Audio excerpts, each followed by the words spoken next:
সংসদে তাণ্ডব সিনিয়র মন্ত্রীদের কড়া বার্তা, উদ্বিগ্ন প্রধানমন্ত্রী। লঘু করে নয়, গুরুত্ব দিয়ে বিষয়টি দেখার কড়া বার্তা প্রধানমন্ত্রী। মন্ত্রীদের এই নিয়ে রাজনীতির মধ্যে না ঢোকার নির্দেশ, সবাইকে আগাম সতর্কতা নেবার নির্দেশ প্রধানমন্ত্রী নরেন্দ্র মোদী সূত্র মারফত এমনই খবর। সংসদে তাণ্ডব সিনিয়র মন্ত্রীদের কড়া বার্তা, উদ্বিগ্ন প্রধানমন্ত্রী। লঘু করে নয়, গুরুত্ব দিয়ে বিষয়টি দেখার কড়া বার্তা প্রধানমন্ত্রী। মন্ত্রীদের এই নিয়ে রাজনীতির মধ্যে না ঢোকার নির্দেশ, সবাইকে আগাম সতর্কতা নেবার নির্দেশ প্রধানমন্ত্রী নরেন্দ্র মোদী সূত্র মারফত এমনই খবর। সামান্য একটা প্রশ্নের পাসওয়ার্ড দেওয়ার জন্য যদি মহুয়া মৈত্রর সাংসদ পদ বাতিল করা হয়ে থাকে, একটা পাসওয়ার্ড দেওয়ার জন্য যদি মহুয়া মৈত্রর সাংসদ পদ বাতিল করা হয়ে থাকে, তাহলে আস্ত পাস দুষ্কৃতীদের হাতে দেওয়ার জন্য কেন প্রতাপ সিম্বাকে পার্লামেন্ট থেকে বহিষ্কার করে দেওয়া হবে না এবং তার বিরুদ্ধে লিগাল প্রসিডিংস শুরু হবে না?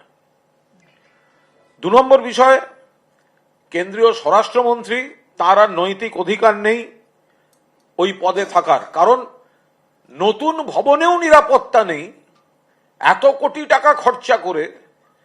এবং এখন তো দেখা যাচ্ছে, কালকে ঘটনার দিন 301 জন কেন্দ্রীয় বাহিনীর নজরদারিতে থাকার কথা সংসদের, 301 জন, কিন্তু কাল ডিউটিতে ছিলেন 176 জন, বাকি শূন্য ফাঁকা। ডিউটিতে যাদের থাকার কথা নেই তারা কোথায়? তারা বাংলার 4 আনার নকুলদানার বিজেপি নেতাগুলোকে পাহারা দিতে দেশের সৈনিকদের ব্যবহার করা হচ্ছে, আধা সেনাদের ব্যবহার করা হচ্ছে।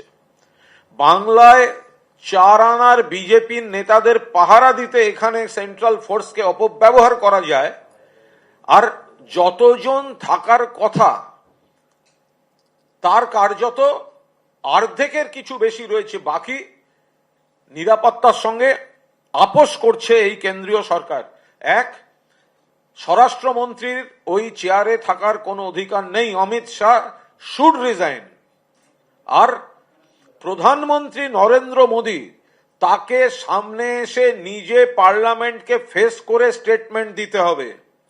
Narendra Modi should made a statement. He should make a statement before the floor of parliament. He must attend the parliament and he should make a statement before honorable members of parliament. ওরা পার্লামেন্টকে এড়িয়ে যাচ্ছে, টুকরো টুকরো করে ডাইভার্ট করার চেষ্টা হচ্ছে। আমরা এর তীব্র নিন্দা করছি।